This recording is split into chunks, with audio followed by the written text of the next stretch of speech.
Hand me my books.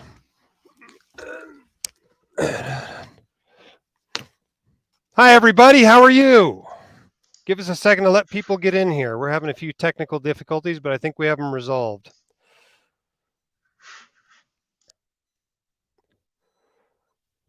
Give people a second to get in here.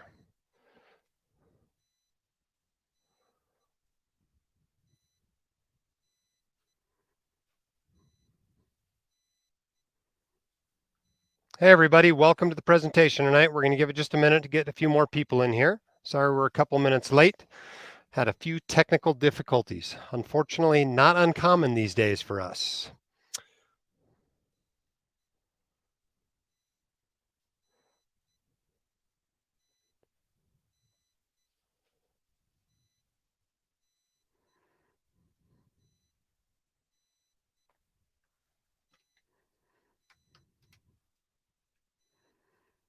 Okay, people starting to come in now. Man, I hope you all had a better day than I did. I did not have a good day today. Not only did I have to get up at 5 o'clock in the morning, but I got to the ER and we had a lot of problems. Basically, our whole computer system went down for a few hours this morning. And if you've ever tried to work without a computer system, it makes for kind of a lousy day. So, of course, we go back to paper charting with everything. And once you switch over to paper charting, the computer comes back up and you got to redo everything. But one of the fun things about emergency medicine is you get to be there helping people on some of the worst days of their life, but it's not necessarily always fun being there on the worst days of their life. I had to tell a mother today that her son was dead and an older brother that his younger brother was dead, and it wasn't a super pleasant experience. So I hope you all had a better day than I did. Then I come home and technical difficulties for this, but things are going to get better tonight because we're going to have a great presentation. We have a lot of fun stuff planned for you. And I'm here with Andrew Paulson with Student Loan Advice. And this is something we've been trying to do once a year. This is the presentation we would give if you flew us out to speak at your medical school or at your dental school. We just can't afford to go to all the dental schools out there and all the medical schools, and you can't afford to pay for us to fly out there. So this is the closest we can get to doing that. And so we're going to try to do it. I think we had almost 700 people sign up for this webinar. And so we hope to see a good number of you on here tonight. And those who don't, I think we send a video to later. This is all being recorded, of course. All right, let me pull up my presentation here.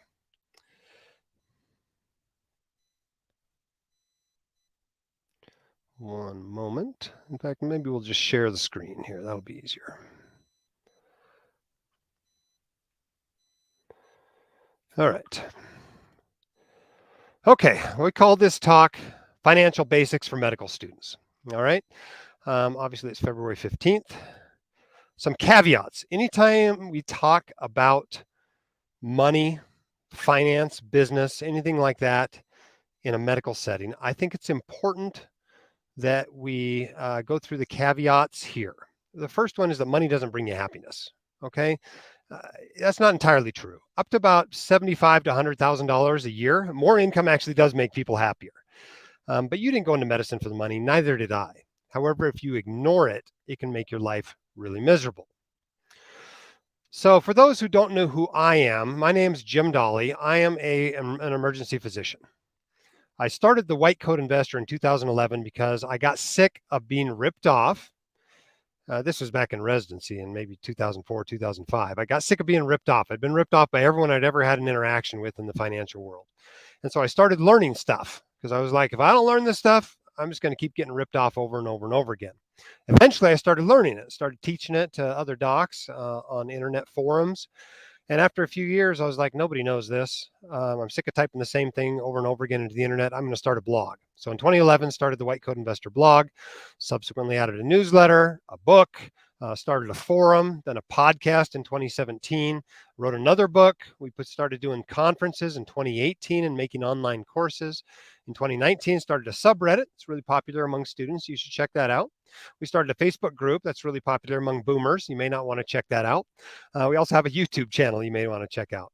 In 2021 and 2022, I wrote a couple more books. The first of those is the one you should pay most attention to. It's our Guide for Students book. I literally wrote it for you. And the second one's an asset protection book. which I hope you read at some point later in your career. We also started the Milestones to Millionaire podcast in 2021, which I hope you find inspiring and useful. It's kind of a sister podcast to the main White Coat Investor podcast. All right, some disclosures and disclaimers. The website's for profit. Okay, I'm running a for-profit business here. The information, for the most part, like this presentation, is free to you. But we do sell ads on the website. When you go there, you will see advertisements. We actually make money from those advertisements. We have a staff. They like it when we make payroll. Just be advised that we actually make money doing this stuff. But I'm really big on disclosing financial conflicts of interest. So you understand biases, so you understand any sort of conflicts of interest we may have. But if you buy our stuff, you come to our conference, you take an online course, you buy a copy of my book, I actually get paid. I get royalties. But I'm a practicing physician. I'm not a licensed accountant. I'm not an attorney. I'm not a financial advisor. So this is for your entertainment and informational purposes only. You shouldn't take it as personalized accounting, legal, or financial advice. All right, here's what we're going to talk about. We're going to talk about financial literacy, and particularly about financial literacy being a cure for burnout. We're going to talk about living frugally. We're going to talk about specialty choice, which is one of the most important financial decisions that you make during medical or dental school as well. Less so in dental school, but still a lot of people choose different specialties in dental school. Then I'm going to bring Andrew Paulson on from studentloanadvice.com, and he's going to give a presentation about student loan management. This is something that changes like every month, especially in the last year. And so you'll get the most up-to-date information on that. Then we're going to have a brief section about owning versus renting during residency, about avoiding financial catastrophes, and we're going to finish going over the financial steps that you need to be thinking about as you leave medical school. Then we're going to have time to take some Q&A from each of you, and we'll take those, and I think most of them will probably be about student loans, and I'll let Andrew take those. But any other questions, I'll work on answering or finding you the answer for. All right, this first section is on financial literacy. And I put this copy of the book up here to remind me to tell you about the Champions Program. The White Coat Investor Champions Program is basically a big, huge giveaway. We're trying to give a copy of this book to every first-year medical and dental student in the country this year. And we have not yet been successful at doing that. I think we've still got like 80 schools that we don't have a champion at. We can't afford to mail one of these individually to each of you. And so the way we distribute them is we get a champion from each class to pass them out, and then we ship them in bulk. So if you're a first year and you haven't been handed a copy of this book yet this year, that's because your class doesn't have a champion. Okay, so you can volunteer to do that. Sign up right now while you're listening to this, whitecoatinvestor.com/champion. And literally all you got to do is give us your mailing address. We'll send you the books. That's it. That's the whole commitment, is just to pass them out to your fellow students. And in total, you will probably save hundreds of millions of dollars for your class by doing this over the course of their careers. All right, why is financial literacy important? Well, medical school teaches you the language of medicine, and residency teaches you how to practice it. But neither teaches you a thing about business, personal finance, or investing. And it has a language, just like medicine has a language. That language can be learned. You can hire a financial advisor to teach you. That'll cost you thousands of dollars, but not that much effort. You can take our online course. We call it Fire Your Financial Advisor. You can imagine how much our financial advisor advertisers love that name. It is cheaper than hiring a financial advisor, but does take some more effort. Books are even less expensive, but they require some more effort. You have to read the book and try to understand it. And of course, there are free sources. The White Coat Investor blog and podcast, internet forum, etc., is free, but it does require a lot more effort to get that information out. So I encourage everyone to get an initial financial education. I recommend 4 books, one in each category. And here are some examples. These aren't the perfect books, but these are some examples of books that you may want to read.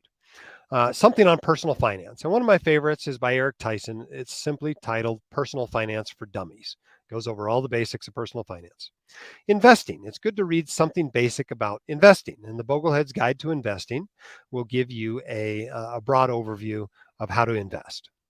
Behavioral finance is really important because you are actually the biggest obstacle to being a successful investor. And I think one of the best books in this respect is How to Think About Money by Jonathan Clements. Another very good one is The Psychology of Money by Morgan Housel. Excellent books. And I think you should read something specific to doctors. Personally, you're a student. I think you ought to read The White Coat Investor's Guide for Students. But the cheapest, easiest, good financial book out there is totally free.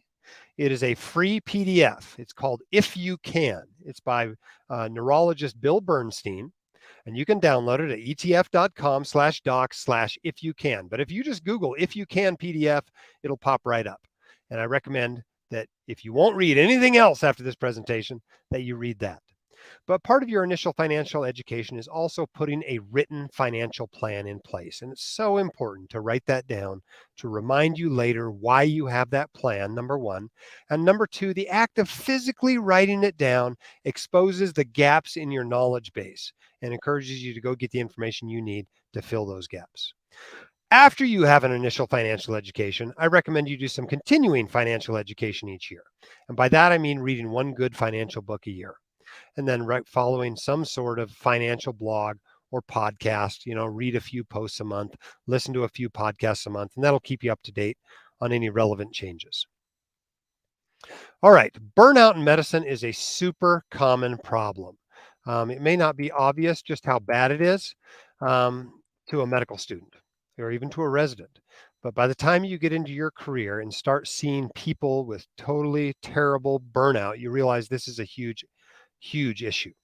If you ask doctors, just survey them about burnout, 36 to 50% will tell you that it is having a strong or severe impact on my life. And another 22 to 29% will tell you it has a moderate impact on my life. That's a lot of doctors of all generations. It's not just young ones. It's not just old ones. It's plenty of people in Generation X like me as well. But it's a huge problem in medicine. And it's something worth thinking about from the very beginning of your career. And if you survey people, the top contributors to burnout are bureaucratic tasks. Nobody actually likes charting and paperwork. Spending a lot of hours at work, go figure. And then a lack of respect from administrators is cited by docs in all age groups. The only one that's unique here, of course, is that the boomers can't figure out the EHRs. But, beyond that, burnout is caused primarily by lack of respect from administrators, spending too much time at work, and spending too much time not doctoring, doing paperwork instead of taking care of patients. So this is a really sobering poll. And I think I almost hate to show it to medical students. I don't want to make you cynical from the beginning. But you should be aware of this. When I survey attending physicians, and whether I do it in person, whether I do it on Twitter or Facebook, the answers always look about like this.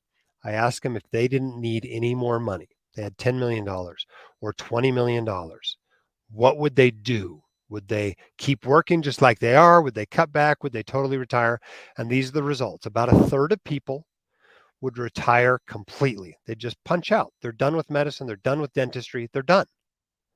But almost half of them would cut back at work. And less than 10% would say, hey, I'm going to keep working full time. And what that tells me is that there's a lot of docs out there who are working at least partially for the money. They're working more than they would like to be working. Their ideal practice, the ideal vision of their life is not aligned with what they are currently doing. And I think that makes me a little bit sad, because that should be a very temporary situation for a doc. No doc should feel like they have to work for money for more than about 5 to 10 years of their career.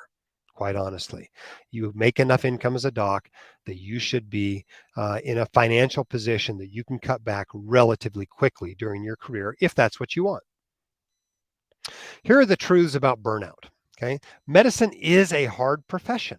There are great days in medicine, and there are days that are like my day today, which sucked. It was a terrible day, right?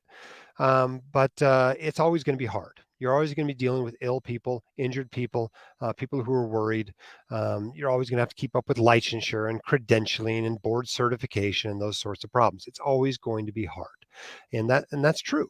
And that contributes to burnout.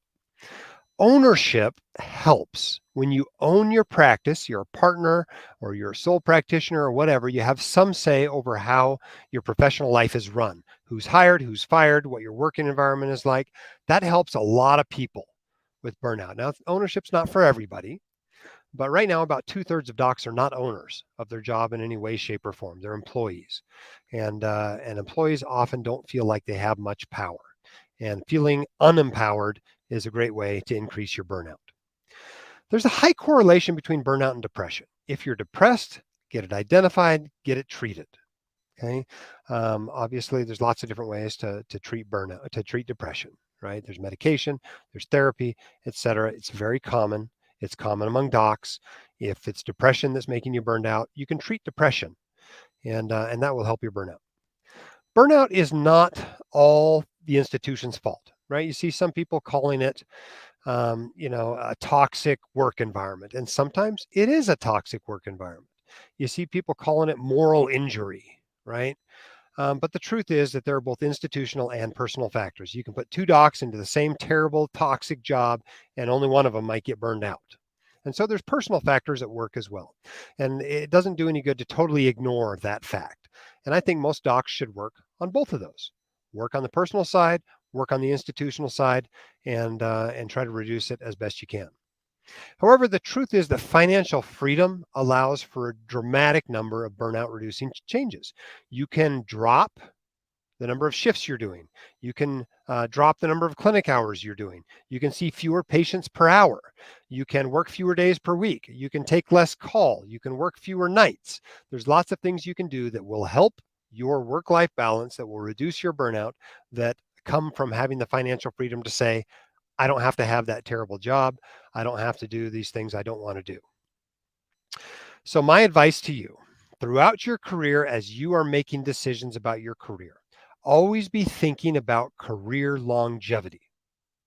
Those things that will allow you to stay in the game, not just for 5 or 10 years, but for 20 years, 25 years, 30 years plus, and enjoy it. So as you make decisions about who you work with, where you work, career longevity, keep that in mind first and foremost, and not pay, not some particular benefit, but where you're going to be able to work the longest. Okay. Now, the truth is that financial planning provides all these tools to beat burnout, right? You no longer have student loans hanging over your head, so you don't feel this, huge monkey on your back.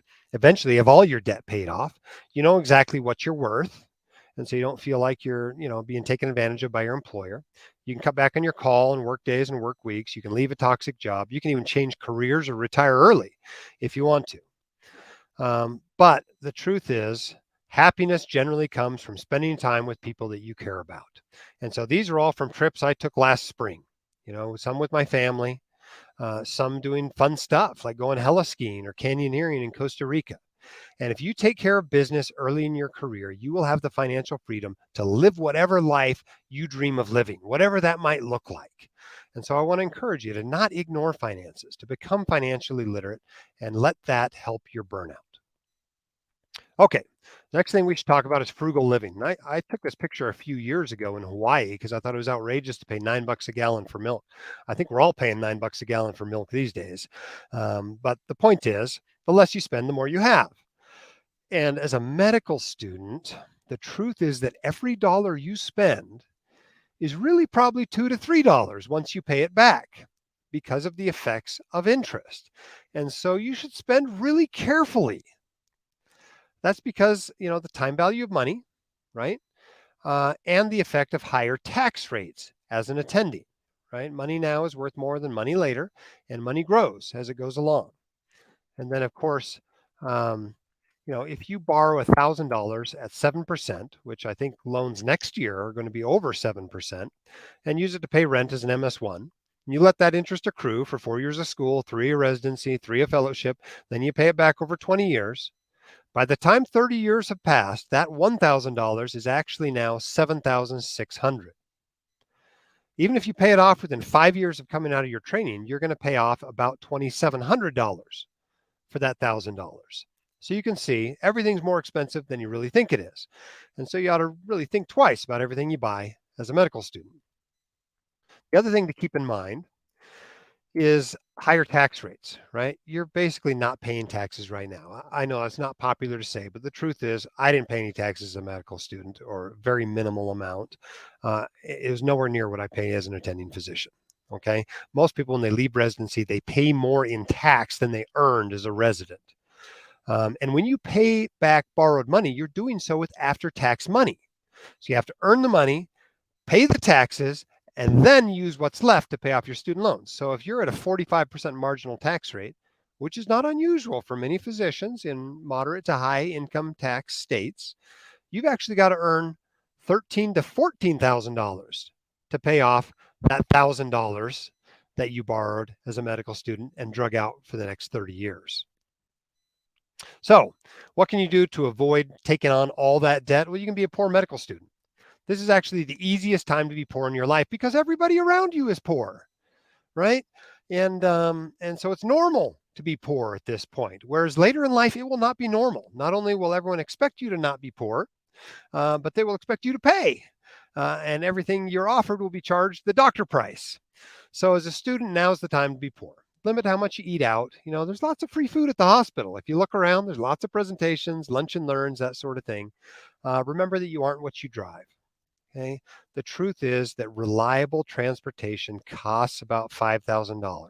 It's been a little more expensive the last couple of years. Maybe that figures $7,500 now. But you don't need a $30,000 car to get reliable. You need $30,000 to get nice, but not reliable. If you need to just get to your rotations, get to class, etc., get to the grocery store reliably, you can do that for under $10,000. Now, you can get a beater that'll run for a year for $1,500, but I'm not going to call that reliable transportation. If you're single, you can really cut down on your housing costs by getting roommates. If you're not single and there's somebody else in your life, it would be wonderful if that person can work while you're in school. It's amazing how much less you end up borrowing if your partner is helping pay a lot of those living expenses, and if you're lucky, maybe even some of the costs of schooling. So try to minimize debt by spending less.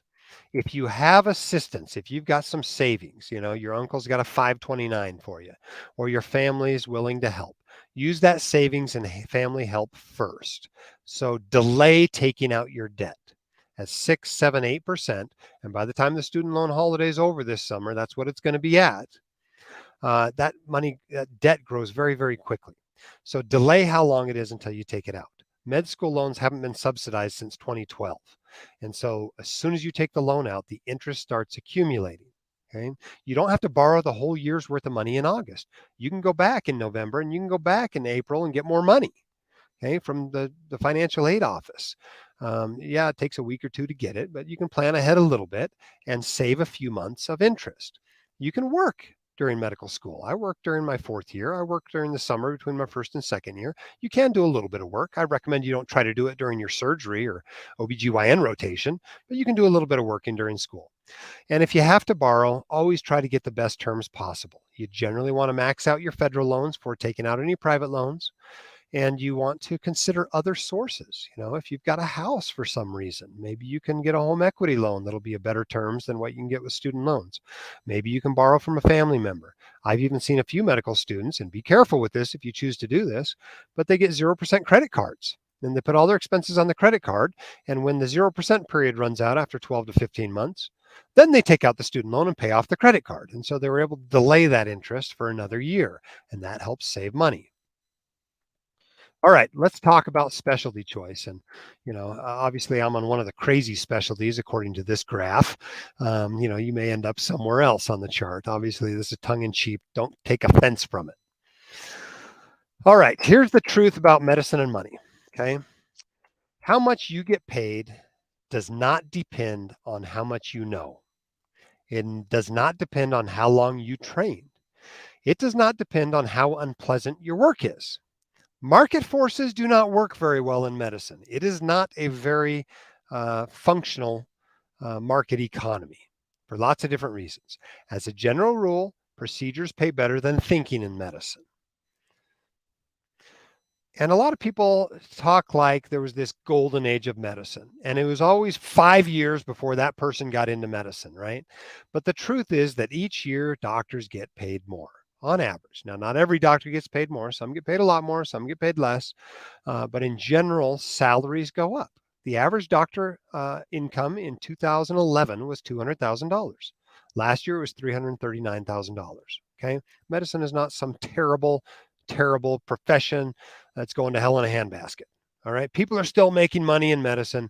They're able to have very nice financial lives. They're able to pay off their student loans. Okay. So be aware of that when you come out of your residency, when you come out of your fellowship, if you've done well and, completed everything in good standing, you're going to be able to make a lot of money. All right. So part of the message I want you to get tonight is that you need to quit worrying about money. If you're spending a whole bunch of time worrying about it, yes, you need to live frugally during medical school, but this is going to work out. Okay, you are going to be able to get rid of those student loans. You are going to be able to have a nice life down the road. Okay, do you have to do some things to get there? Yes, but this is very much possible. And if you've been feeling like it's all doomsday, it absolutely is not. Okay, but some specialties do pay better than others. And I'm amazed how many attending physicians I meet that did not know what their specialty made before choosing that residency. And I don't think you should choose a specialty for money. If you go and look at this chart and say, well, plastics, orthopedics, and cardiology pay the most, I'm going to do one of those, you're doing it all wrong. But you should at least have some idea where your chosen specialty stacks up in the house of medicine when it comes to incomes, right?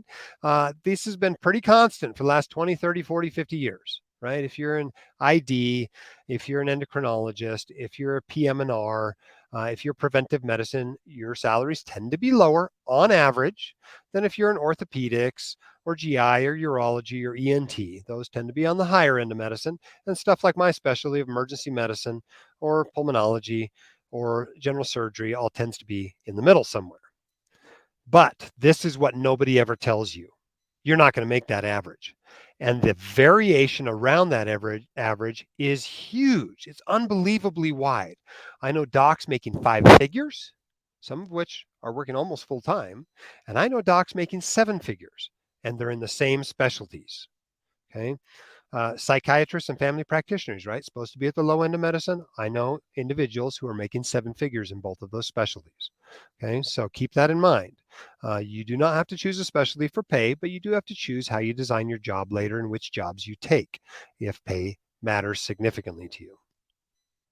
I don't know why my slides don't work and I got to click on them twice. And it's interesting. I have medical students over to the house every now and then. We have a nice dinner, talk about, emergency medicine. And I tell them this. I tell them if you can't live on $200,000 a year, you have a spending problem, not an earning problem. And they all laugh because it's so obviously true, right? If I use that joke with a group of attending physicians, they don't think that's funny at all because they're like, "Oh, I'm having a lot of trouble living on 200,000 or 300,000 or $400,000." It's true that if you make more money, it's easier to pay off debt. It's easier to build wealth. It's easier to give to charity. It's easier to buy nice, expensive Teslas and boats and whatever if your income's higher. And it is true that you're going to care more about your income and lifestyle 10 years out of residency than you will as an MS3 choosing a specialty. There's no doubt about it.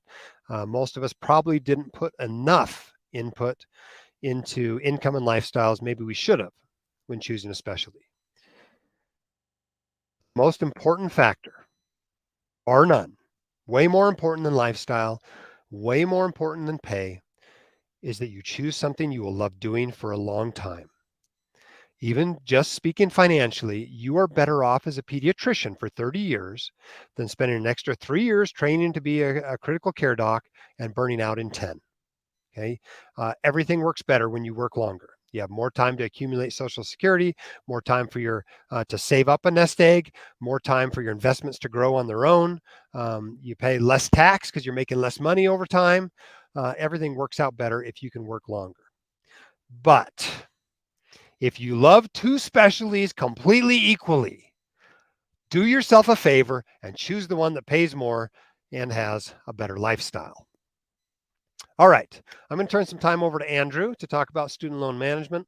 Let me pull out of this slide presentation here, and we're going to pull up his slides here. Kill this one, and we'll pull up this one. Okay, and now let me share the screen back.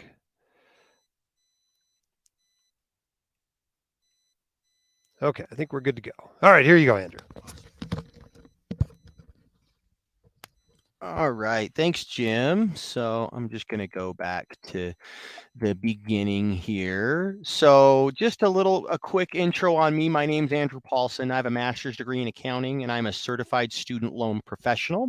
I'm the co-founder and lead student loan consultant at studentloanadvice.com, and I've been able to advise on over $250 million of student loan debt for doctors, dentists, and other high earners across the country. And I initially came into into doing this business after I had experienced firsthand student loans after my wife had finished nursing school. We were trying to figure out repayment programs, loan forgiveness options, and it was pretty darn tough early on. So I'm pleased to partner with the White Coat Investor to offer the organization that is studentloanadvice.com. So what do? We do one-on-one consultations with you where we sit down with you for an hour virtually and we go over what are your options. We create a customized student loan plan for you. We answer all your student loan questions. And then after the call, you get 12 months of email follow-up for additional questions and follow-up. And on average, clients will save close to $200,000 on their student loans. So, and that's because we meet with doctors and dentists and other professionals out there that owe a lot of money, 300, 400, 500,000. I've seen in the $1 million range for one particular situation. So seen a little bit of everything there. So today what we're going to be talking about is a bit of student loans 101. We're going to go into how do you actually manage your loans when you're a new grad, a resident, fellow, or just an early career dentist. And then last of all, we're going to get into how do I make a plan? Okay, so let's talk about how much do you owe in student loan debt? Well, it's probably $200,000 or $300,000, right? And this was as of 2020. And I know that number has gone up a little bit here recently. So MDs, DOs, dentists out there, right? You're going to be coming out typically with a pretty significant amount of money in student loan debt. And it's significantly more than your peers that graduated in the 90s and the early 2000s and even the 2010s, right? It's gone up pretty significantly, the numbers that you have to borrow to go to school. And another thing, that I would highlight is when you're borrowing loans from the government or you're getting federal student loans, the interest rates are usually fixed. And so with rates going up right now, if you are in your second year, then the rates that you borrowed in your first year, those don't go up, right? But as you continue to borrow, rates will probably fluctuate while you're still in school.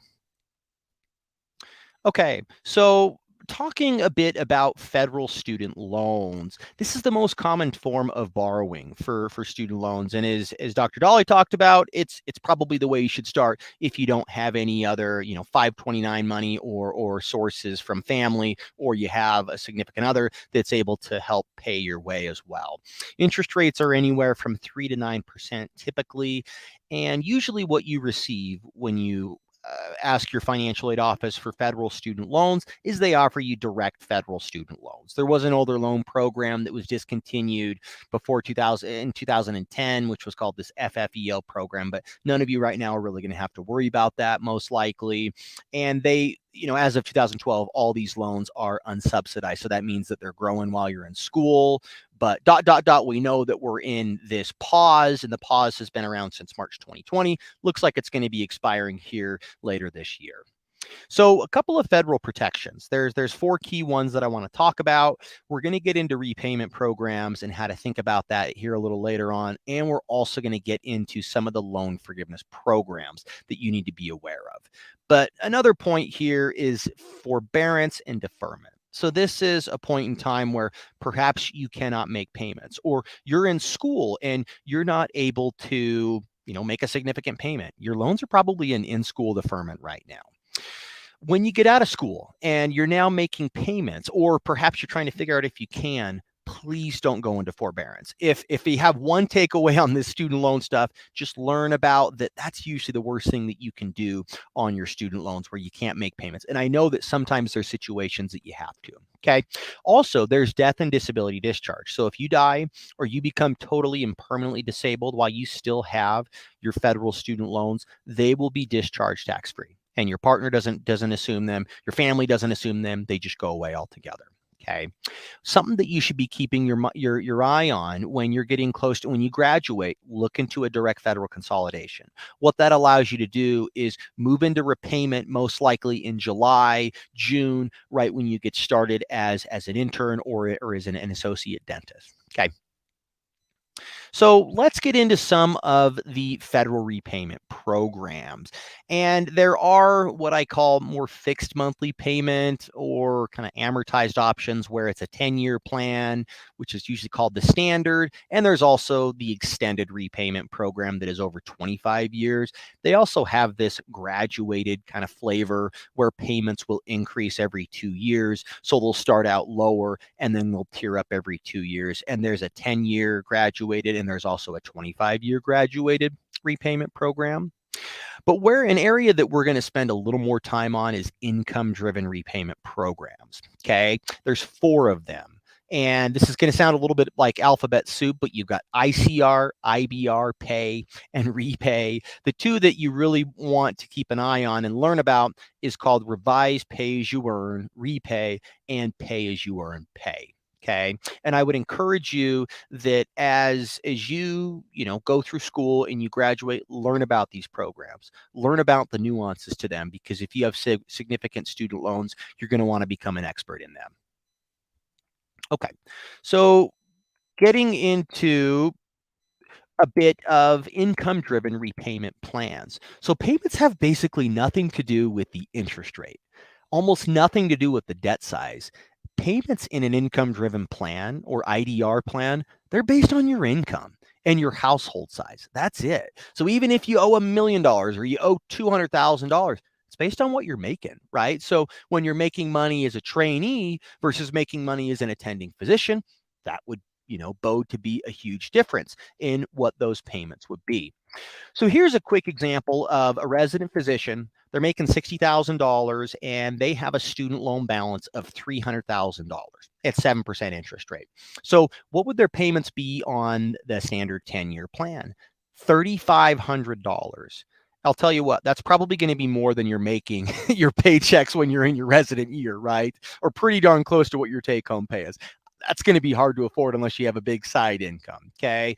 There's also the extended 25-year plan. That's about $2,100 a month. Still a pretty significant chunk of change. So then let's look at the first line there when we're looking at a household of 1 or you're single. And the income driven plans have, you can see ICR 774, IBR is about $500, but then you can see the pay and the repay program where these payments are a little bit more affordable.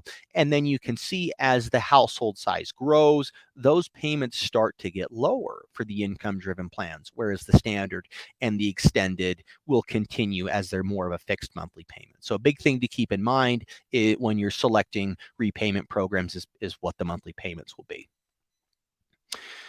Okay, let's get into some of the loan forgiveness programs. We'll focus on the public service loan forgiveness plan because I see a lot of doctors and dentists that are pursuing this program. There's also a taxable income driven forgiveness that's over 20 to 25 years. There's a variety of loan repayment assistance programs. You can, the military offers some loan repayment assistance. There's the National Institutes of Health, National Health Services Corp. The VA even has one. There's more out there, but these are some of the big ones that I see out there. And you can mix and match these sometimes too. So just keep in mind that, I see physicians that are doing public service loan forgiveness and they're working for the VA, right? So something to keep in mind as you're trying to figure out how to pay down your loans.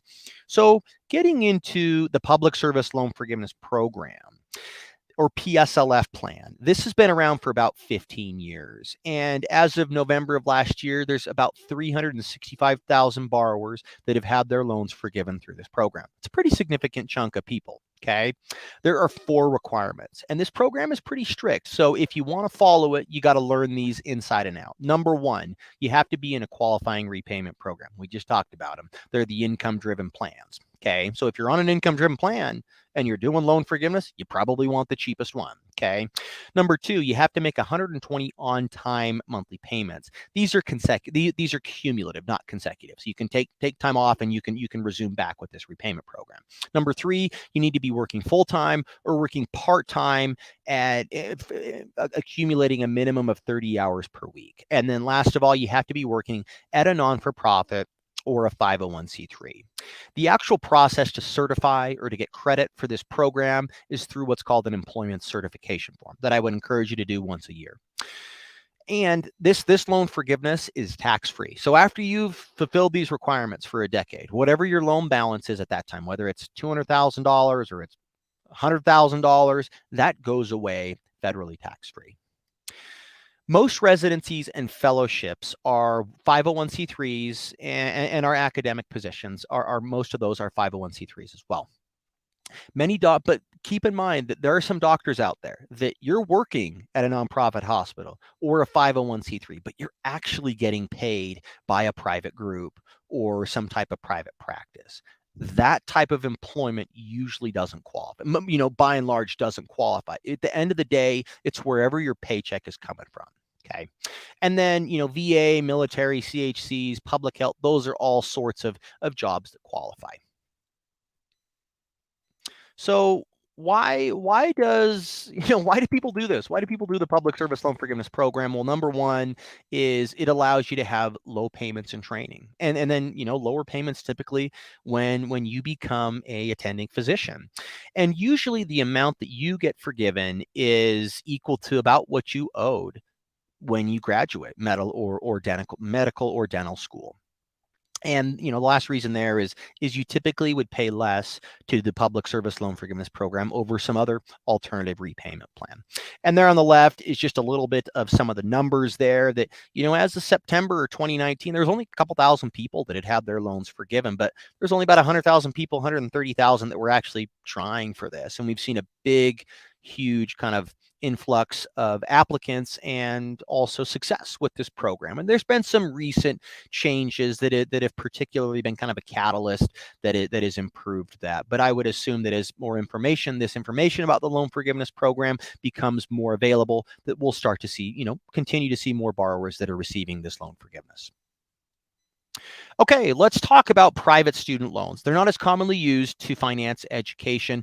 They're more commonly used after you have finished school and you're trying to, you've decided that you don't want to do public service loan forgiveness or one of those loan forgiveness programs, and you want to move more into this live like a resident or pay down your loans aggressively type of strategy. And the reason why you could do that is typically through refinancing your student loans, you can bring down your interest rate. Let's say you borrowed your student loans are at 8% federally. You can typically bring them down to, a year and a half ago, 2 years ago, people could bring them down to 1% to 2% as when they get out of training. But we're seeing that rates are probably about 5 or 6, give or take, for refinancing. But there's still some value in there to refinance. A little bit more there, less flexible repayment provisions, and for forgiveness options for private student loans. They're less likely to be discharged in the event of death or disability. It's very rare to have private student loans and federal student loans discharged in bankruptcy. Okay. Variable and fixed interest rates. So that means that variable interest rates, if you receive those, they will fluctuate. As rates go up, so could your student loan interest rate, whereas fixed will stay fixed for the life of the loan. Interest rates are anywhere from 0 to 14%, double digits. We see those. Usually fixed monthly payments. And just know that as you get to graduation, you're going to start getting correspondence from a lot of private lenders.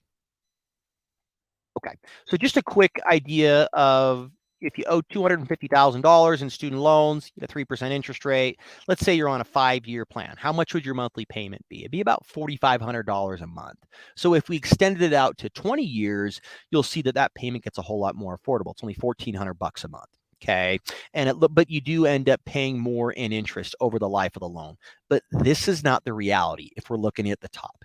If you take a longer term, that loans, the lender is going to require a higher interest rate. So the lower table is a more accurate representation of probably what you get. Maybe it's 6% over a 20-year term. And then you'll see that the cost of the loan goes up. So a little bit of, kind of pros and cons, deciding whether to go down the quicker route or to pay it over a longer time, right? Because you'll probably end up paying a little bit more in interest over a longer loan. Okay, so how do we actually get into deciding how to pay down our loans? There's 2 big ways that most new grads will pay down their loans. One of those is to just decide to go down a refinance route and pay them off in 5 years or less.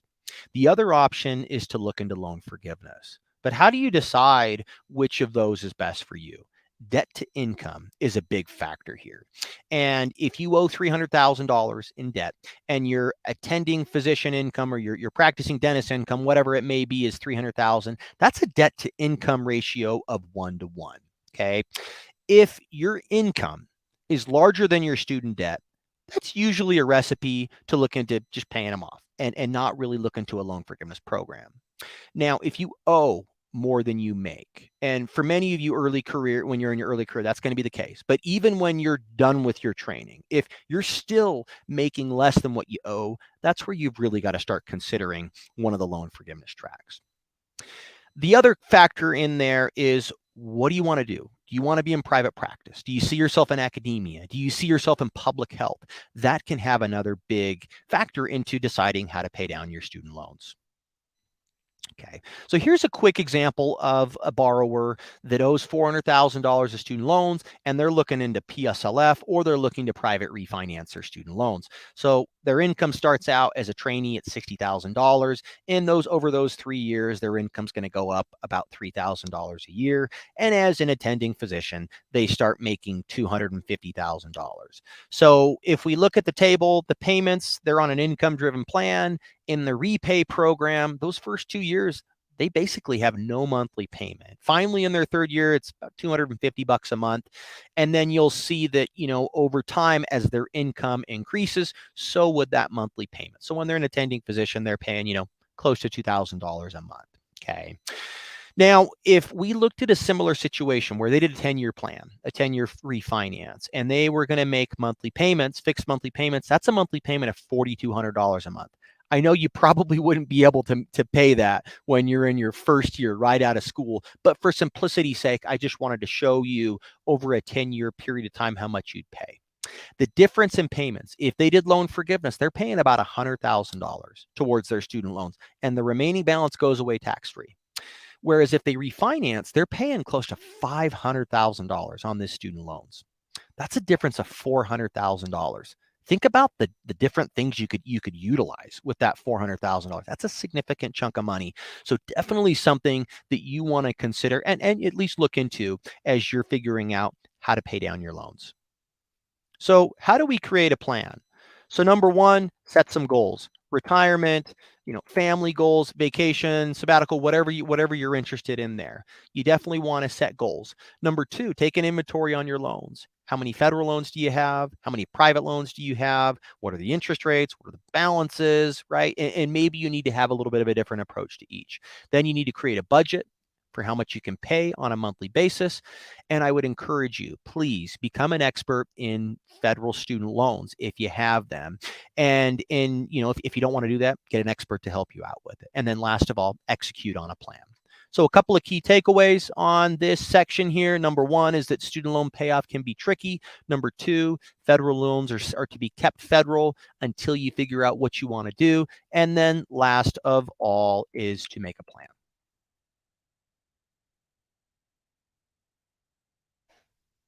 Switch. All right, let me swap these out here. So some people have a really simple student loan plan. They're single, they come out, they do repay while they're in residency, and then the refinances, they leave residency and they pay them off.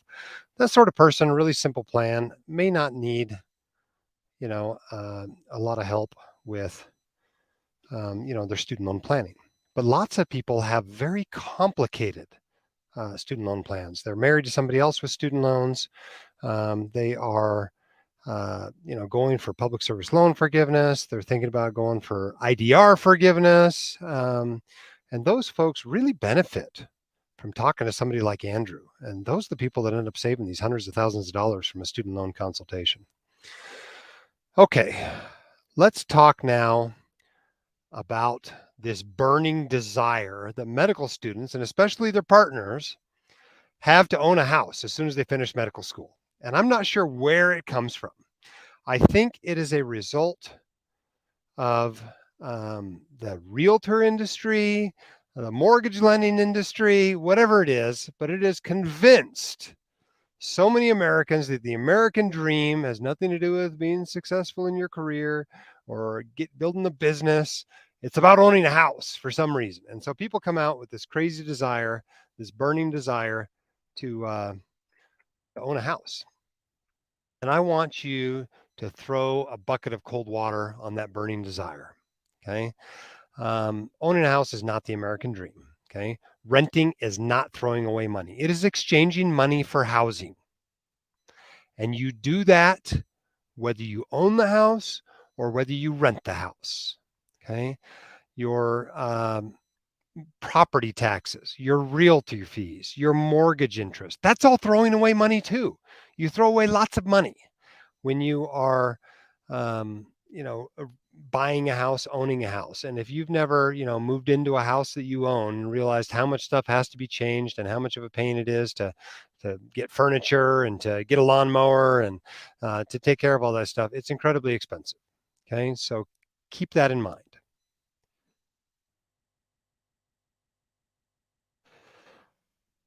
People use this argument that, well, the mortgage is less than rent, so it must make sense for me to buy. Well, mortgage payments are supposed to be less than rent payments. Think about your landlord, right? What does your landlord do? They're trying to make money. They go buy a place, they rent it out to you. Their only income is the rent payment, but they have all kinds of expenses. They have a mortgage payment, they got to pay property taxes and insurance, they got to pay upkeep, they got to do snow removal and lawn care, and then they want to make profit after the end, right? So, of course, if they're ever going to have a profit left over, the mortgage payment has to be less than rent payments. That's normal. Okay, that's not a reason to go buy a house. Selling a house for more than you bought it for does not necessarily mean you made money.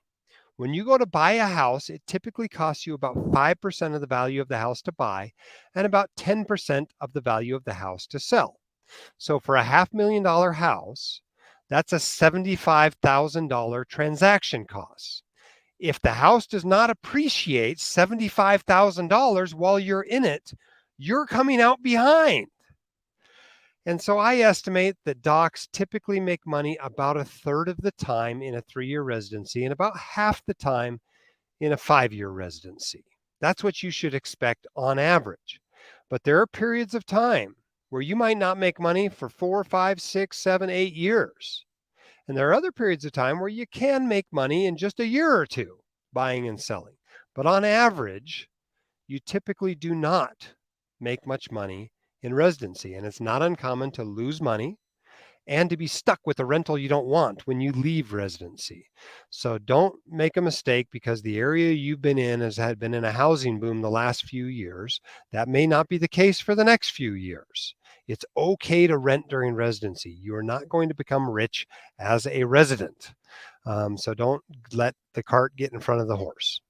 Okay, renting allows you to focus on your training. Keep in mind, these realtors will tell you it's a great tax deduction. It's not a tax deduction for you as a resident most of the time because your standard deduction is almost $14,000 a year. It's twice that if you're married.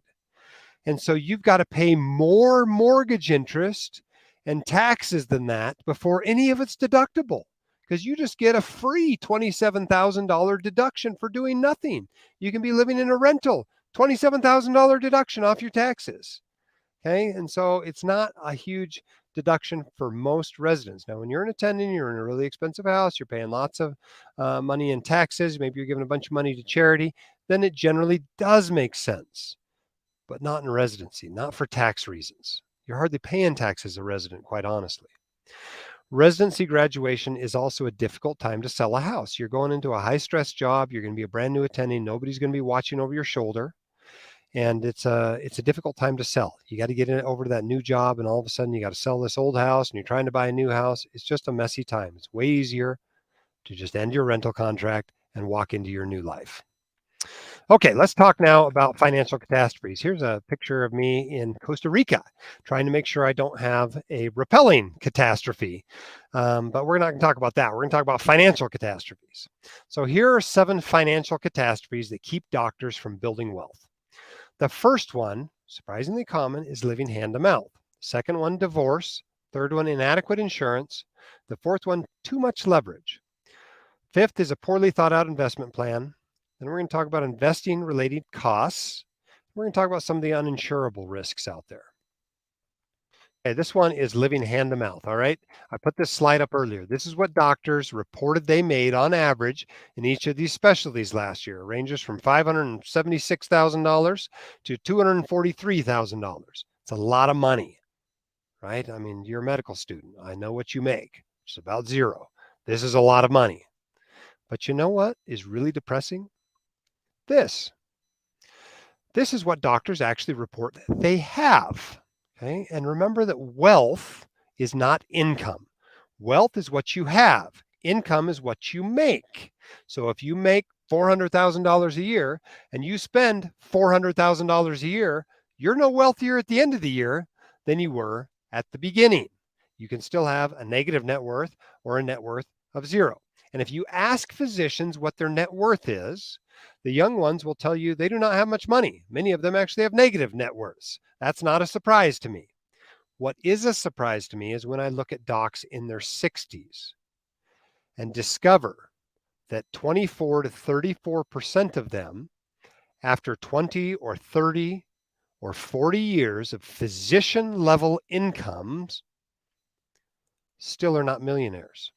They may have made 5, 6, 7, 8, $10 million during their career, and they don't have $1 million left to show for it.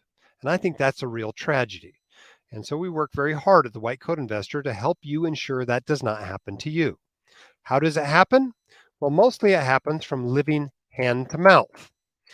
And this is from this year's Medscape survey on physicians' financial habits. And when they asked them, do you live within your means? What do you live? Above your means, below your means? What? 5% of docs said they live above their means. That means they're spending more than they make. 48%, basically half of them, said, I'm spending everything I make. I live at my means. Half of doctors are living hand to mouth or worse. And about half say, I live below my means. I'm saving something. Okay. This is a major problem. This is why doctors do not build wealth very well, because many of them are spending it all. They're literally spending all their money. Okay, problem number 2 is divorce. And this is actually pretty good news. You know, there's this reputation out there that doctors have these super high divorce rates. That's not true. The average American divorces about 45% of the time. If one of you is a doc, that drops dramatically to about 25%. If both of you are docs, it's only about 10%. So you actually have better odds than the average American, but it's still a huge financial catastrophe because divorce cuts your assets and your income in half. And so I joke a lot with people and tell them that date night is their best asset protection technique. You are far more likely to lose your money to your partner than you are to your patient. All right, here's another one, inadequate insurance. Okay, there are financial catastrophes out there that you should insure against. Dropping your iPhone in the toilet is not one of them. Okay. Disability, major problem if you become disabled before you become financially independent. And this happens all the time. Statistics are as much as 1 out of 7 docs will go on disability at some point during their career. And you can insure against that by buying disability insurance. It's not that cheap because it gets used. So most people that shop for it kind of get sticker shock. They're surprised how much it costs, which is typically 2 to 6% of the income that you're protecting. So if you're trying to protect the income of $10,000 a month, that'll cost you $200 to $600 a month to protect that. Yeah, it's not insignificant. It's a big chunk of change, but it sure beats being disabled and having to try to get Social Security to pay you something on disability, which is much harder than to collect on a disability insurance payment. If someone else depends on you, your death is a huge financial catastrophe to them. And you can insure against this by buying term life insurance. Don't make the mistake I did when a college buddy came by and sold me whole life insurance as a medical student. You don't need whole life insurance. You probably never will. But you do need term life insurance. If you have a spouse that depends on you, if you have kids that depend on you, get some term life insurance, get a whole bunch of it. Injury and illness can be a financial catastrophe. You can protect against those with health insurance. Liability is a financial catastrophe. Until you've gotten a letter that says, give me $5 million, your negligence caused my brother or my son or my dad to die, you maybe haven't thought about your liability so much, but you do have liability in medicine, and you should buy malpractice insurance to protect against it. You should also buy umbrella insurance. This is personal liability insurance, and it helps protect you from things that happen outside of work. somebody slips and falls at your rental property or on the sidewalk in front of your house, or more likely, your 17-year-old teenage driver hurts somebody in a car wreck, this is what helps protect you. The good news, it's way cheaper than malpractice insurance, so you should definitely have that. If you lose expensive items like your home burns to the ground, right? That's a financial catastrophe. You can insure against that with property insurance. Not having these insurances lead to financial catastrophes among doctors all the time. Okay, here's another financial catastrophe. Too much debt in your life. If you have too much leverage, you can get into trouble. Now, the math shows that if you can borrow at 2% and invest at 10%, that's a winning strategy, and it is most of the time. But the truth is that 10% is never guaranteed, and occasionally those investments that make that sort of money have severe downturns. And if you cannot make the debt payments when those downturns occur, you're going to get into trouble. Real estate investing tends to be particularly susceptible. And in those nasty downturns, cash is your king. And having cash and cash flow can allow you to weather downturns. When you're investing in real estate, the way you ensure you have cash flow is by putting more money down, having less leverage. And if you look at the professionals, they'll put down about a third of the value of a property, and that protects them in a real estate downturn. It ensures that they have the cash flow to be able to wait, and they don't have to fire sale that property to make the payments or avoid being foreclosed on. Hey, here's another one, a poorly thought out investing plan. Some investors don't take enough risk. The majority of your portfolio should not be in bonds and CDs and whole life insurance. It should be in things with high returns like stocks and real estate. Even though they're more volatile, even though there's more risk of loss, you just need your money to grow faster. You need it to do some of the heavy lifting to build a nest egg for you for retirement. So not taking enough risk is a problem. You need to make sure you're taking enough. Market timing, not marketing timing, but market timing, is a poorly thought out investing plan. It's a financial risk. You might think you can predict the future. You can't. Your crystal ball doesn't work any better than mine or anybody else's. If you think you can predict the future, I suggest you start keeping a journal and write down what you expect to happen with stocks or bonds or real estate this year or interest rates or whatever, and write it down. You'll be surprised when you go back and look in a year or two how crummy you are at predicting the future. And it will likely cure you of any desire to try to time the market. Same thing with stock picking. You don't know which stocks are going to do better than others. So avoid that uncompensated risk and just buy them all by using index funds. Another problem is lack of diversification. I have met far too many people who lost all of their money in their small business, in their single farm, by putting it all in Tesla. By just not diversifying. Diversifying is like the first rule of investing. Don't put all your eggs in one basket. This is a long-term game. It is not about trying to make it all at once. You don't need to get rich quick. You've already gotten into medical school or dental school. You are going to get rich if you just do some boring investing stuff and carve out a significant chunk of your income to invest. You don't have to go crazy on anything. And if you have this gambling itch, if you must buy some speculative assets as part of your investment portfolio, maybe it's Bitcoin or Ethereum or who knows what crypto assets, some NFT. Maybe it's precious metals like gold or silver or platinum. Maybe it's a piece of land out in the boondocks. Limit that investment to a single-digit percentage of your portfolio. So if it goes bad, like some of those investments have in the last year, it doesn't sink the whole plan. Here's another one. This happens to doctors all the time. They don't pay attention to their investment costs. That includes advisory costs, that includes expense ratios on mutual funds, it includes commissions, all those costs. If you are paying just 2.5% a year, right? It seems like this tiny number.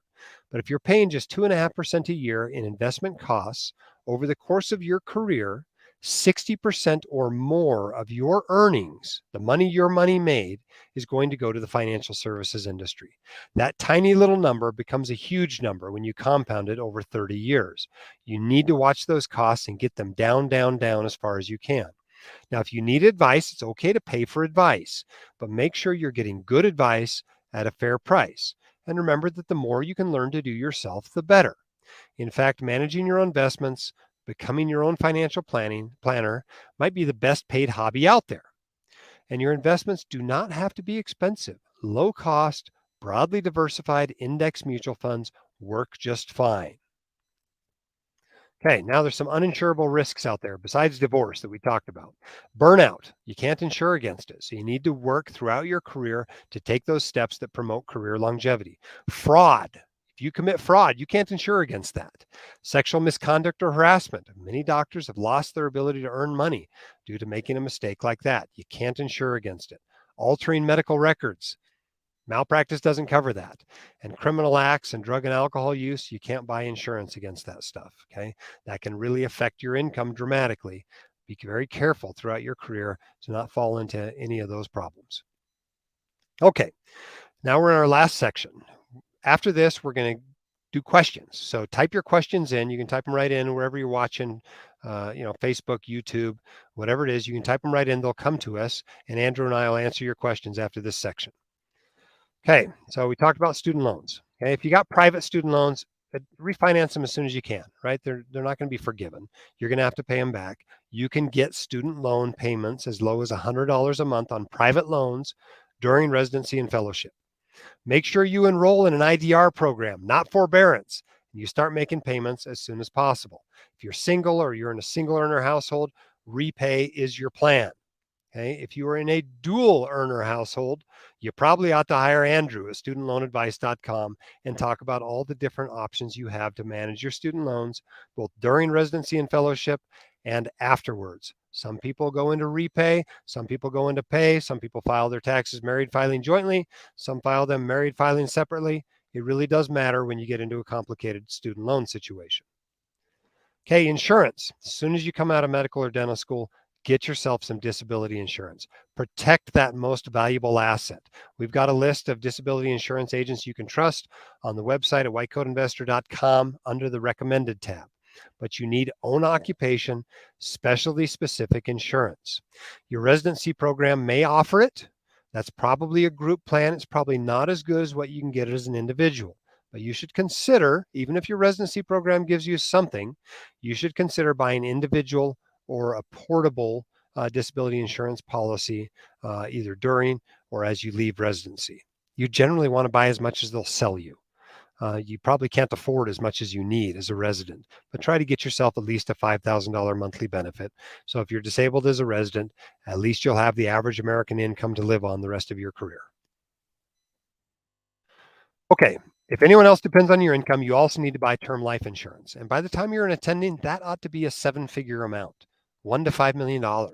It's cheap. It's much cheaper than disability insurance. It's much cheaper than, malpractice insurance. Typically, you can get about $1 million for $600 or $700 a year. Don't buy whole life insurance. I already mentioned that once, but it ought to be repeated ad nauseum. Too many doctors end up buying that, and about 75% of those who buy it regret it. Get yourself an umbrella policy. It's inexpensive. A few $100s a year will get you $1 million policy. You just stack it on top of your auto insurance, on top of your homeowner's insurance or renter's insurance. Same company usually provides it. Okay, learn to live on less than you make. Make a budget. Prioritizing your values, right? A budget is all about making your money go where you care most about, right? Some people that's travel, some people that's eating out, some people that's, they're a car person. They really want a nice car. You can do whatever you want within reason, less so as a resident, more so as an attending, but you can't do everything. So learn to live on your income. A resident makes the average household salary in America. Half of America is living off less than what you make as a resident. If you can't do it, how is anybody else going to do it? So learn to live on that income and start saving something. If your residency program hospital offers a match, make sure you get it. That's like leaving your salary on the table to not put enough into your 401k or 403b to get that match. And as a general rule, during your training years, you want to use Roth accounts. These are tax-free accounts.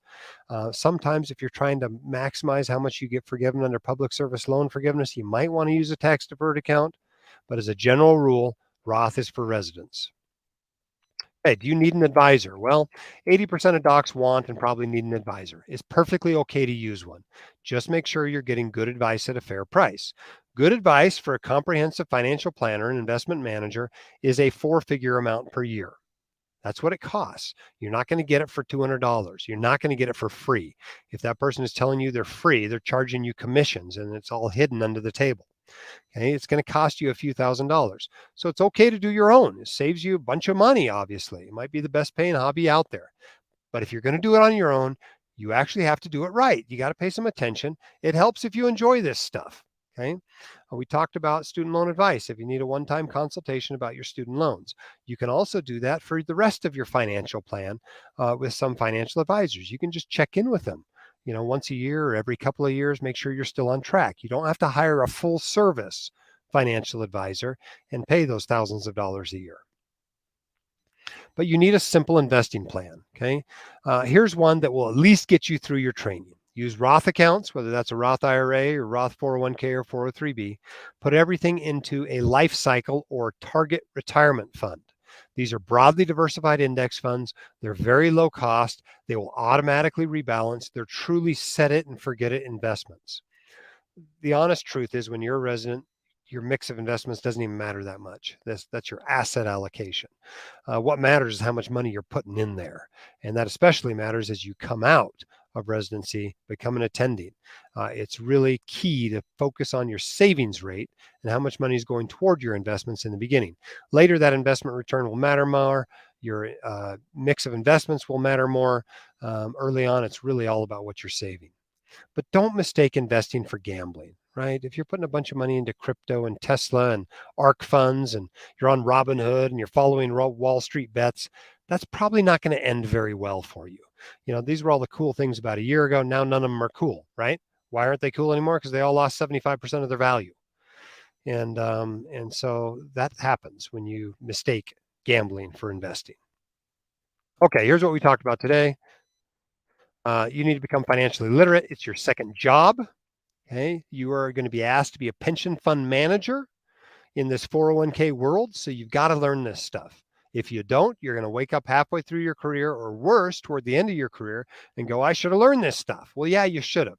Here's your chance to learn it now. It's all in that book, The White Coat Investor's Guide for Students. And it will walk you through this stuff. You can become financially literate. It's way easier than learning medicine or dentistry or whatever your profession might be. As a student, assume everything you're buying now actually costs 3 times what you're paying, because by the time you pay it back, that's probably about what you will have paid for it. Consider your cost of living carefully when choosing your residency. Okay, it matters where you go to residency. It's a lot harder to live in New York than it is in Indianapolis. Obviously, you want to put the people you're going to be working with first, but you want to also be getting good training. But the next thing is location after that. It needs to be a place you enjoy, but keep in mind the cost does matter. Choose your specialty carefully. Choose something you can do for a long time that you really, truly love. But if you love 2 things equally, pick the one that pays the most and has the best lifestyle. Have a written plan for managing your student loans. Rent a home during residency as the default choice. Now, if you're going to be there for medical school and residency, or you're going to be in, a 5-year residency, and you can't find anything reasonable to rent, maybe you can buy and still be okay. But most of the time, you ought to be renting during residency. And when you come out of residency, have a solid financial plan so you hit the ground running as you receive that first paycheck, and that you can be financially successful throughout your career. Okay, we're going to move now into the Q&A portion of this. So let me bring Andrew back over here. We're going to try to share this microphone here. It's going to be a little bit tricky, I think, but that's due to the technical difficulties we ran in here before. Okay, all right, we're going to start at the top. First question, sup, Dr. Dolly? Yeah, what's up with you? All right, we're going to skip that one. All right. Next one, is the books going to be in the description? We can put a link to the books down below in the YouTube description for sure. But it's really easy to find. Everything's White Coat Investor. So that one's really easy. White Coat Investor's Guide for Students, the White Coat Investor's the original, White Coat Investor's Boot Camp, White Coat Investor's Guide to Asset Protection. They all have White Coat Investor in them. Easy to find on Amazon. Okay, next question is, will this be recorded? Our son is finishing med school this year and I would love to send it to him. Yes, it'll be recorded. It'll be out on YouTube within a few days. Okay.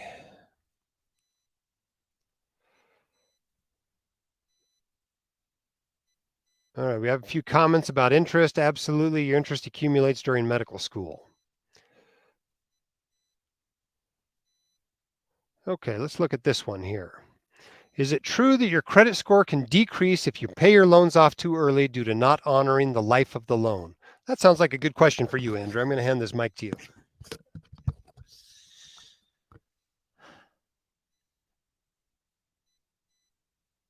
I think that there is something to be said when you have debt and you're paying on it and you're accumulating credit. I think it's like when you're first starting your credit journey, having a car, maybe a debit card or a credit card when you're starting out. If your parents gave you one of those, that can help you kind of build your credit early on. Two factors there, I guess, right? I mean, you're getting more debt, but you're also losing an account. So Mm-hmm. it's probably a wash. Mm-hmm. Okay. This one's all yours too. Why did only 20% of applicants get approved last year? How do you decide to do PSLF when there seems to be no guarantee the program will exist or you'll be approved? Great question. So, the first part, the reason why there was only 20% of people that were getting approved was because that number is taking everybody that's applying. It's taking people that are in their first year of applying, in their second year, and what I call years 1 through 9, you're in the accumulation phase.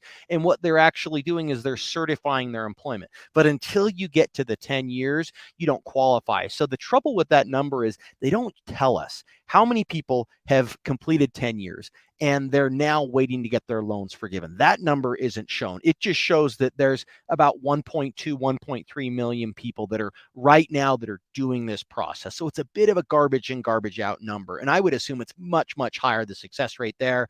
And then the second piece, how do you decide? Well, so for those of you that are borrowing right now, I don't see them pulling the rug out from under you if you're interested in the public service loan forgiveness program. If you were going into med school or dental school in 5 years from now, it could be totally different. But as long as you get in while the program is existing, I don't see them retroactively getting rid of it.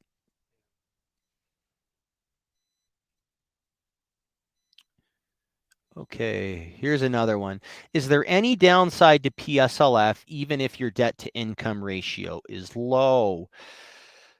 I would say if you're going to be, if you know you're going to work in a nonprofit or a 501c3, you can definitely look into it. But if you're making 250 or $300,000 and you only owe 25 grand, I think it's just better to pay your loans off at that point. Why, deal with the paperwork and a little bit of the legislative stuff that you have to do with PSLF, and I would just pay them off. Okay, and I'll take this one too. Yeah. I decided to take student loans via a private lender because the interest rate is lower than government loans. I am concerned about my ability to make payments during my residency.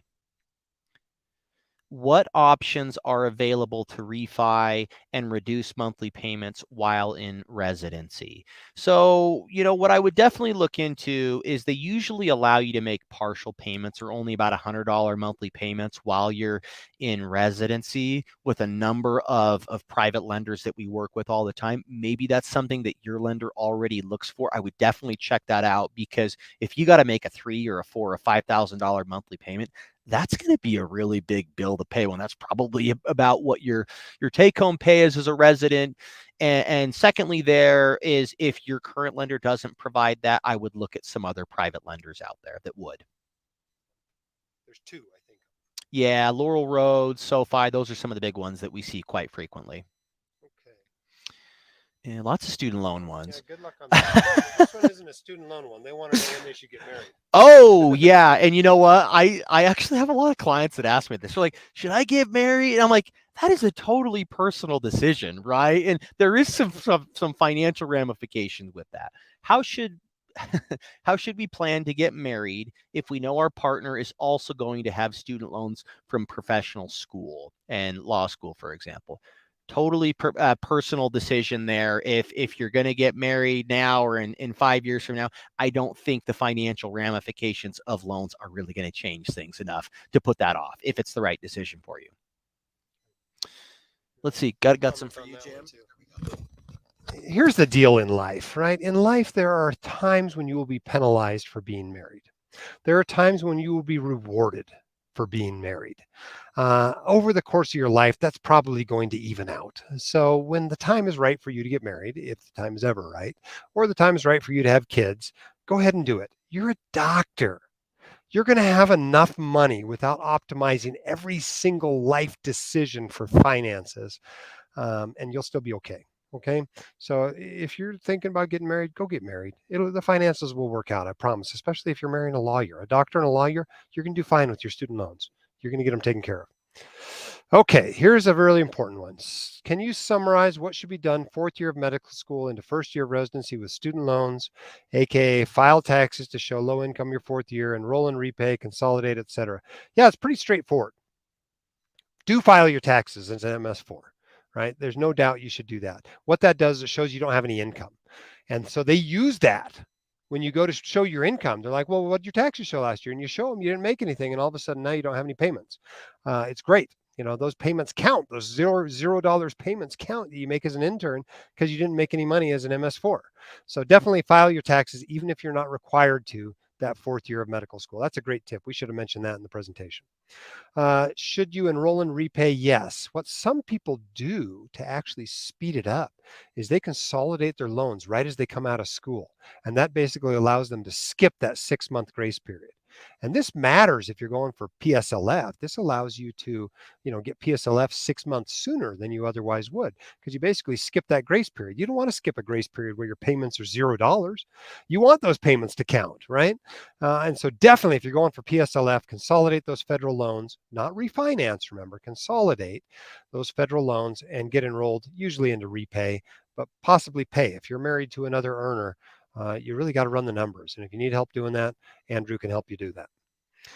And that's about it, I think. As you come out, you want to get some disability insurance too, but that's not a student loan issue. Speaking of which, our next question is on disability insurance. Is it possible to stay with a lower rate disability insurance if you purchase as an MS4?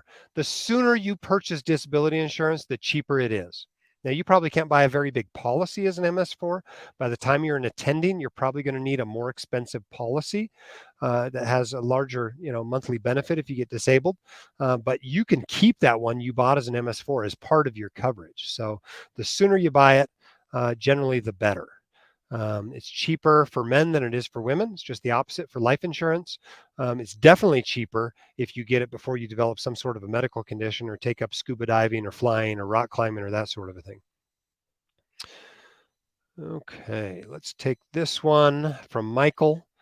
In regards to Roth conversions done using 401k funds, can I take that money out of my Roth to spend tax and penalty free in medical school? You do have to pay attention to something called a 5-year rule, okay, which basically requires you to, in order to do that, you got to wait 5 years after the conversion. But here's an easier way, right? What I would do during medical school is I actually probably would not raid my retirement accounts. I'd probably just let those ride, even if it meant borrowing a little bit more money. What I would do, though, is do Roth conversions during medical school, right? Because you don't have any income. So now you get to do these free Roth conversions during medical school. And that's pretty awesome to be able to do a free Roth conversion and never have that money taxed again. It wasn't taxed initially because you got a tax deduction when you put it in when you were working before you went to medical school. And now it's going to grow tax-free and come out tax-free in 30 or 40 years. And that's pretty awesome. All right. Oh, we got to do this one first. Yeah, we're going to put this up as a YouTube video afterwards. So probably not sending the slides around. There are some similar slides you can get if you go to our, what do we call our award we give every year? The Financial Educator Award. On that post, if you go to the Financial Educator on WCI Plus, we have some similar slides that you can download at any time, and please share them with everybody you know. But these slides we won't be uploading. The video itself will be uploaded. Okay, here's another one for you. Okay. Thanks, Brian. Could you explain the new proposed changes to the repay program, specifically whether the proposal that any leftover interest for the month after payment will be waived is accurate? Thank you. So great question. And just so you know, they are trying to shake up income-driven repayment programs. They're trying to take us from 4 plans to effectively a default one plan, the repay program.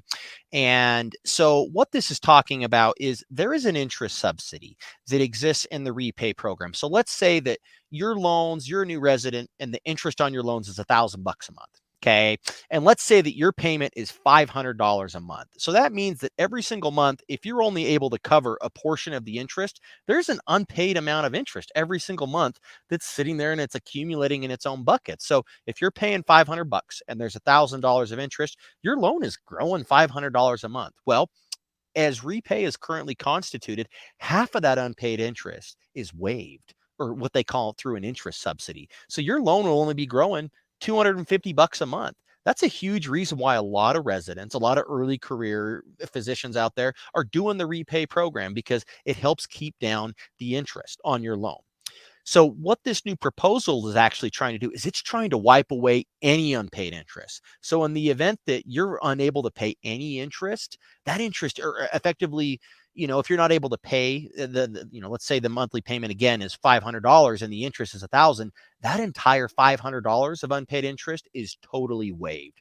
So what does this mean in the bigger picture of things? This means that as long as you're in training and your payment isn't going to be over the interest, your loan won't grow at all. So a huge thing to take into account. And there's some other stuff in there about the repay program that you should definitely check out. We've written about it on the blog. All right. I think this next one's for me. Yeah. Can you comment about what to look out for if you plan to do moonlighting during residency to supplement your income and or help with loan repayment? LLC and having a tail end policy and anything else? Well, here's the deal. If you're going to do some moonlighting during residency, I did a little bit of moonlighting. I think I worked 10 total shifts moonlighting during residency. It was nice to have the money. I think I got paid $80 an hour.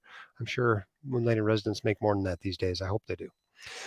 But it was nice. It was nice to have that extra money that last year. I did it all in my last 6 months. You do not need an LLC. Okay. You're not getting anything good out of having an LLC. It's not going to protect you from malpractice. Okay, so don't bother forming an LLC. Just be a sole proprietor. They pay you on a 1099. You'll just file Schedule C for that income, and you'll have to pay some payroll taxes on it, and that's normal. But you might as well get used to that. You'll probably have to deal with that somewhat as an attending anyway. You do need malpractice insurance, and most moonlighting opportunities for residents will cover that malpractice insurance. As you evaluate that opportunity, you need to make sure that somebody is covering your tail. And what I mean by that is there are two types of malpractice insurance. There is occurrence malpractice insurance, and there is claims made malpractice insurance. Under an occurrence policy, if you get sued for something that happens during the period of the policy, when you're working, you're covered, no matter when that claim is made. If you buy a claims made policy, it only covers claims that are made while that policy is in force. If you get a claim a year later or 2 years later or 17 years later for some kid, it doesn't cover that. And somebody has to buy a separate policy to cover that, whether that is a tail policy, basically it covers your tail after you leave, or whether that is a nose policy, with your next job, your next malpractice policy goes back and covers. You need something that covers that. And so if you're only going to be working a few shifts like I did, it better be either the employer is going to buy you a tail or they're offering you an occurrence policy. But those are the main things. Anything else with moonlighting, I guess I'd just be careful not to do it too early during your residency, before you're really prepared to do it. There's a reason you're going to residency. It's to learn how to practice medicine. And if you're out there as a PGY2 moonlighting, you don't know everything about practicing medicine yet. And there's some danger there. So that'd be my main caution with moonlighting. Okay, a few comments. I'm going to skip those and just go to the questions. This one, I think, is a student loan question for Andrew. Thanks, Shane. My partner is a physical therapist. I got married during residency and am still in repay. Together, we owe $300,000 and will make that together next year. Should I switch to pay? Okay, so it depends. Are you going to do a loan forgiveness program, or are you just trying to pay your loans off aggressively? If you're looking to do loan forgiveness, this is usually where it makes sense to go into pay, because you might be running into what's called a payment cap. Effectively, if you make more than you owe, your payment can get capped in the pay program, whereas in the repay program, there is no payment ceiling. Okay. To make matters even a little more complex, typically we saw a lot of couples that were doing married filing separately because they were able to bring down their income or their monthly payment by excluding their spouse's income. And that was typically another big reason to switch into the pay program. But now, with this currently proposed repay plan, they're also going to allow you to exclude spousal income. But I would assume if you're with a debt size at that level, and with your spouse being a physical therapist and you being potentially a doc, I would probably look to get into the pay program. Next one. All right. Our next one is no NP students. Now, obviously, 95% of personal finance applies to everybody. 99% of it applies to all high income professionals. Only about 1% of it's truly doctor specific. There's lots of NPs and PAs and pharmacists and engineers and in white coat investors. So, are the majority of us doctors? Yes, but not all of us for sure. Okay. Here's an interesting one about a debt payment or about a down payment from Rajiv. And thanks for all of your mini comments, Rajiv. I'm not going to put them all up here because most of them were comments, not questions. But this one is, what do you recommend for how much to put down for a down payment when you're debt free? Well, if you're buying investment property, I like to see you put down 25 to 33% to make sure you cash flow. If you're just buying a house, it's nice to put down a 20% down payment. That allows you to get a standard mortgage where there's more competition. You can get better rates, better fees. There's just a lot more options when you put down 20%. But if you've got something better to do with your money, like maxing out retirement accounts or paying off student loans or saving up an emergency fund or whatever, it's okay to use a doctor loan. Doctor loans have down payments that range from usually 0% to 10%. And you still don't have to pay what most people have to pay when they don't put 20% down. And that's PMI, private mortgage insurance. This is the mortgage insurance you buy to protect your lender from you defaulting. It doesn't do you any good. So it's just an expense to you. It's nice to avoid, and you can avoid it by either putting 20% down or using a doctor mortgage if you do not put 20% down. But I'm not too partial. If you've got a better use for your money, go ahead and use a doctor mortgage. You probably won't need it for your second home, but you may get a lot of use out of it for your first home. Okay, here's a question from Mitchell. I'm in OMS 4 on an Indian Health Services scholarship. So you owe time versus money, like me. This is what I did, the HPSP scholarship. If my residency doesn't offer a 403B match, or he says in another comment to 457B, should I contribute if the plan expenses are relatively high? Well, if you can, it's great to get in the habit of saving for retirement early. Absolutely. I have never actually had a job that offered a match. I've never had a match my entire life. So obviously I have lots of money in retirement accounts. I put lots of money in retirement accounts. So I obviously believe that even without a match, it's still worth doing. But it kind of sucks when the plan expenses are high.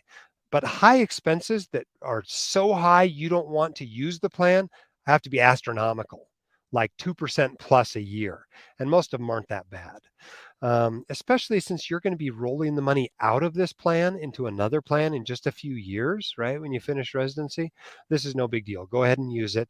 It'll be nice to get the tax advantage.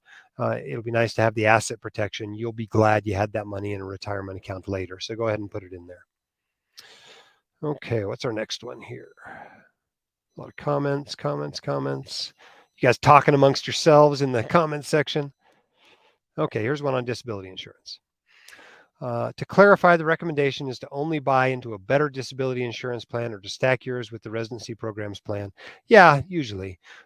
Any disability insurance is better than no disability insurance. Most disabilities, if you have something really terrible happen, any policy is going to pay. But if you get into a gray area, it's low back pain and the MRI doesn't look too bad, you've got some sort of weird, terrible pain in your left hand and you can no longer intubate.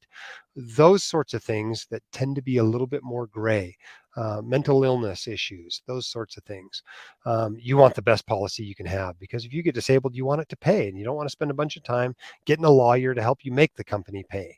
And the better policies tend to be the more expensive policies and tend to be the ones that will actually pay you when you get disabled with one of these gray things.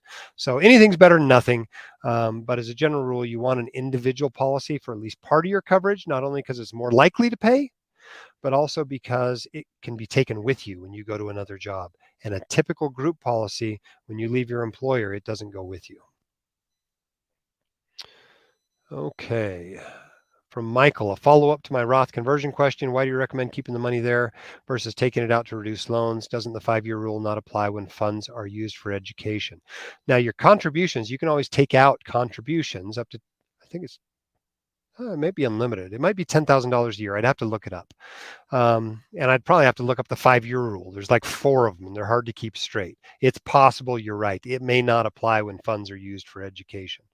I would have to look it up, quite honestly. Why don't you send me an email at editor@whitecodeinvestor.com? I'll give you the definitive answer, Michael, and I'll cite chapter and verse so you know for sure it's right. You might be right. You may be able to get around that when you use them for education.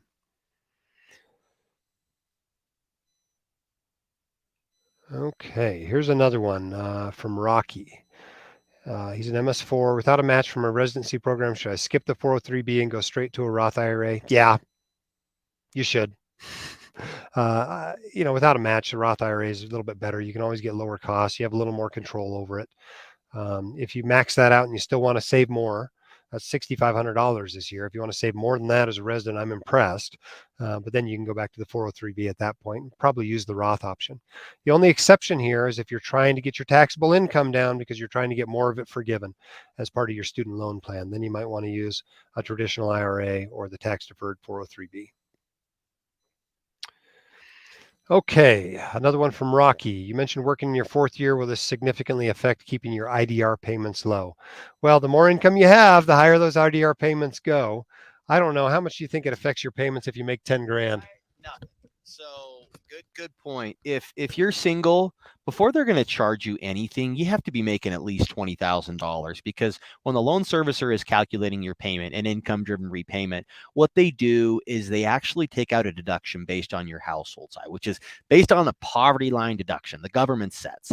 And as a single person, it's about $20,000. If you're married, just the two of you, it's like 25,000, right? So if you made $5,000 and you were working for a test prep company or whatever you were doing, it's not going to change your monthly student loan payments. And even if you did make $30,000, it's like $50 a month what you'd be paying.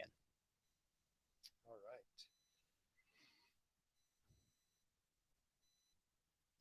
right. Okay. Yeah, I think that's about it. Well, you've been with us for over an hour and a half. We appreciate your time tonight. We hope it was valuable to you. Thank you for what you're doing. This is a great career. There will be bad days, but it is a wonderful career. We thank you for doing it. It takes a special person to be, as Dyke Drummond likes to say, a light worker, in these healthcare fields. And so thank you for doing that. If you are an MS1, or if you know the MS1s at your school have not yet gotten a copy of the White Coat Investor's Guide for Students, please encourage one of them to apply at whitecoatinvestor.com/champion. And we'd like to get those out to you. I think the deadline for shipping this year is like March 17th. So we need a champion from your school by March 17th to distribute the books. Otherwise, this will go up on YouTube in a few days so you can catch whatever you might have missed. And we thank you as always for your support and telling others about the White Coat Investor and about studentloanadvice.com. Thanks so much for your time today.